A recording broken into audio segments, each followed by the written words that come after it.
நாம எல்லாருமே வாழ்க்கையில சந்தோஷமா இருக்கணும்னு தான் நினைக்கிறோம் இல்லையா? ஆனா சில சமயம் தெரியாமலேயே சில வலைகள்ல மாட்டிக்கிறோம். இன்னைக்கு நாம பார்க்க போற ஒரு பழங்கால சமஸ்கிருத பாடல் இந்த வலைகள் என்ன, அதுலேருந்து எப்படி தப்பிக்கிறதுன்னு ரொம்ப அழகா சொல்லுது.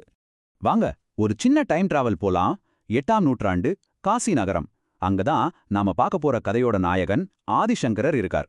அவர் ஒரு மிகப்பெரிய தத்துவஞானி, ஒரு சமய சீர்திருத்தவாதி. அந்த காலத்துல இருந்த தத்துவ குழப்பங்களுக்கெல்லாம் ஒரு தெளிவை கொண்டு வரணும்னு நாடு முழுதும் பயணம் செஞ்சவர். அப்படி ஒரு நாள் காசி வீதியில நடந்து போயிட்டு இருக்கும்போது சங்கரர் ஒரு விஷயத்த கவனிக்கிறாரு. ஒரு வயசான பண்டிதர் தன்னையே மறந்து வாழ்க்கையோட உண்மையான அர்த்தம் என்னன்னு கூட யோசிக்காம வெறும் இலக்கண விதிகளை மட்டும் ஏந்திர மாதிரி சொல்லிக்கிட்டே இருக்காரு. இந்த காட்சி சங்கரோட மனசுல ஒரு பெரிய தாக்கத்தை ஏற்படுத்துது. உடனடியா சங்கரர் அவர்கிட்ட போய் ஒரு ஸ்லோகத்தை சொல்றாரு. அதுதான், முட்டாளே, உனக்கு கடைசி நேரம் வரும்போது நீ மனப்பாடம் செஞ்ச இந்த இலக்கண விதிகள் ஒன்னும் உன்னை காப்பாத்தாது.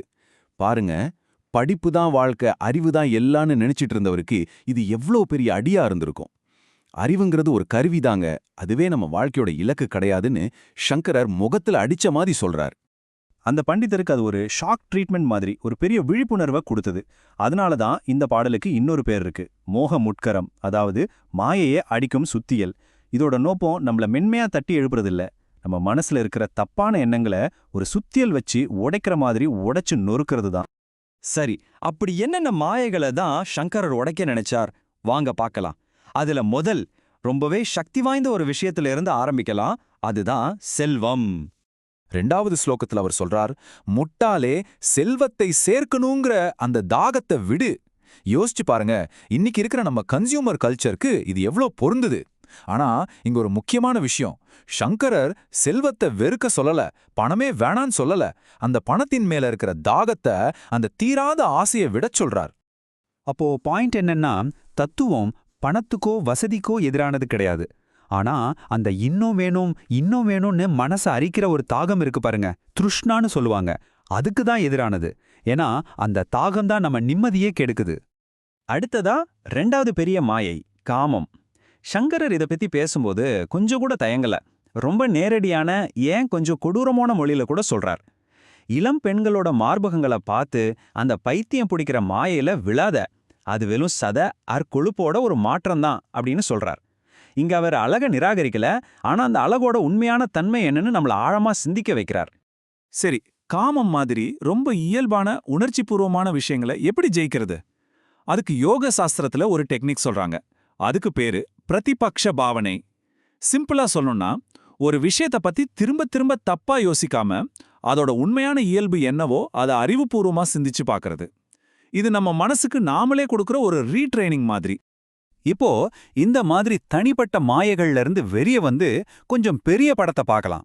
அதாவது வாழ்க்கைனா என்ன, அதோட அடிப்படை இயல்பை பத்தி சங்கரர் என்ன சொல்றாருன்னு பார்ப்போம்.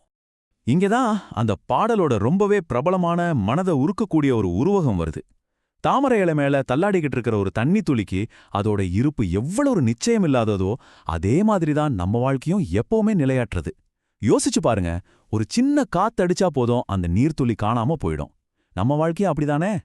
ஆனா இது வெறும் ஒரு கவிதை நயம் மட்டும் இல்ல, இதுக்கு பின்னாடி ஒரு ஆழமான வேதாந்த தத்துவமே இருக்கு. இங்க அந்த நீர்த்துளி, அதுதான் தனிப்பட்ட ஆன்மா, அதாவது ஜீவன். அந்த தாமரை இலை தான் நம்ம உடல். அந்த இலை மேல இருக்கிற பரந்த நீர்நிலை, அதுதான் பிரபஞ்ச உணர்வு, அதாவது பிரம்மம்.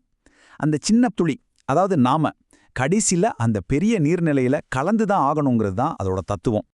7வது ஸ்லோகத்துல நம்ம வாழ்க்கையோட வெவ்வேறு கட்டங்களை பத்தி சொல்றாரு. நம்ம முழு வாழ்க்கையுமே ஒரு பற்றுல இருந்து இன்னொரு பற்றுக்கு தாவிக்கிட்டே தான் இருக்கு. பாருங்க, சின்ன வயசுல விளையாட்டு மேல பற்று, வாலிப வயசுல காதல் காமம் மேல பற்று, வயசான காலத்துல எதிர்காலத்தை பத்தின கவலைகள் மேல பற்று. இந்த சுழற்சியிலேயே நம்ம வாழ்க்கை போயிடுது. உண்மையான தேடலுக்கு நாம நேரமே ஒதுக்குறதில்ல. அடுத்ததா சில கேள்விகளை நம்ம முன்னாடி வைக்கிறார். யார் உன் மனைவி? யார் உன் மகன்? இந்த சம்சாரம் ரொம்பவே ஆச்சரியமானது தான். இந்த கேள்விகள் மூலமா நம்ம உறவுகளை அவர் கொச்சைப்படுத்தல, ஆனா இந்த உறவுகளோட தற்காலிகமான தன்மையை பத்தி நம்மள யோசிக்க வைக்கிறார். நம்ம உறவுகள் எல்லாமே உண்மைதான், ஆனா அது நிரந்தரமானதா? இந்த கேள்விக்கு நம்மகிட்ட என்ன பதில் இருக்கு? சரி, இவ்வளவு நேரம் பிரச்சனைகளை பத்தி பார்த்தோம். இந்த மாயை, நிலையாமை, இதுக்கெல்லாம் என்னதான் தீர்வு? சங்கரர் அதையும் சொல்றார். வாங்க அந்த விடுதலைக்கான பாதையை பத்தி பார்க்கலாம். 9வது ஸ்லோகத்துல விடுதலைக்கு ஒரு ஏணி மாதிரி ஒரு வழியை காட்டுறார். இது ஏதோ மர்மமான பாதையெல்லாம் இல்ல, ரொம்ப தெளிவான படிப்படியான ஒரு வழிமுறை. முதல் படி சத்சங்கம், அதாவது நல்லவர்களோட சங்கம், அவங்க கூட பழகிறது. அது தானா நிஸ்ஸங்கத்துவம், அதாவது பற்றின்மைக்கு கூட்டிட்டு போகும். பற்று விலகினா நிர்மோகத்துவம் வரும், அதாவது மாய விலகிடும். மாய விலகினா நிலையான உண்மை எதுன்னு புரியும். அந்த உண்மையை அனுபவிக்கும்போது நீங்க ஜீவன் முக்தி நிலையை அடைவீங்க. அப்போ ஜீவன் முக்தினா என்ன? சிம்பிளா சொன்னா உயிரோட இருக்கும்போதே முக்தி அடையறது. இந்த உடல்ல வாழ்ந்துகிட்டே முழுமையான சுதந்திரத்தையும் மன அமைதியும் அடையற நிலை. இது ஏதோ செத்ததுக்கு அப்புறம் கிடைக்கிற சொர்க்கம் பத்தி பேசல. இப்போ இங்க இந்த வாழ்க்கையில நம்ம அனுபவத்தை எப்படி மாத்திக்கிறதுன்னு பேசுது. இது வேதாந்தத்தோட ஒரு உச்சகட்டமான புரட்சிகரமான கருத்து. இப்ப இந்த 2 ஏணிகளையும் பாருங்க. ஒரு பக்கம் பஜகோவிந்தம் சொல்ற ஏற்றத்துக்கான ஏணி, நல்ல சங்கம், பற்றின்மை, விடுதலைன்னு மேல போகுது. இன்னொரு பக்கம் பகவத்கீதை எச்சரிக்கிற வீழ்ச்சிக்கான ஏணி, பொருட்களையே நினைக்கிறது, அதுல பற்று வைக்கிறது, ஆசை, கோவம் நம்மள அழியும்ப கூட்டிட்டு போகுது. பாத்தீங்களா? இந்த தத்துவம் மேல போற வழியும் காட்டுது, கீழே விழறதுக்கான வழியும் ரொம்ப தெளிவா எச்சரிக்குது. இதுக்கு பின்னாடி இருக்கிற லாஜிக் ரொம்ப சிம்பிள். காரணமும் விளைவும். நம்ம துன்பத்தோட மூல காரணமான அந்த மாயையை நம்ம அழிச்சிட்டா அதோட விளைவான துக்கமும் தானா இல்லாம போயிடும். காரணம் இல்லைன்னா விளைவும் இருக்காது. அவ்வளவுதான்.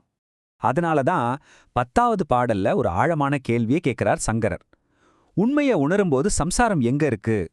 அதாவது நீங்க உண்மையான ஞானத்தை அடைஞ்சிட்டா இந்த துன்பம் நிறைஞ்ச வாழ்க்கை சூழலுங்கிறதே ஒரு மாயைன்னு புரிஞ்சிடும்.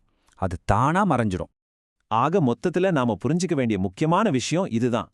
நம்ம துன்பத்துக்கு காரணம் வெளியே இருக்கிற உலகம் கிடையாது. அந்த உலகத்தை நாம பார்க்கிற பார்வையில இருக்கிற மாயை தான் காரணம். பிரச்சனையை வெளியே தேடாதீங்க, அது நமக்குள்ளதான் இருக்கு. அப்போ இந்த விளக்கத்தோட இறுதியில பஜகோவிந்தத்தோட மைய கேள்வியை உங்க முன்னாடி வைக்கிறேன். எல்லாமே மாறிக்கிட்டே இருக்கிற இந்த வாழ்க்கையில எது நிஜமாவே நிரந்தரமானது? இந்த கேள்விக்கு பதில் தேடுறது தான் நம்ம ஒவ்வொருத்தரோட ஆன்மீக பயணத்தோட ஆரம்பம்.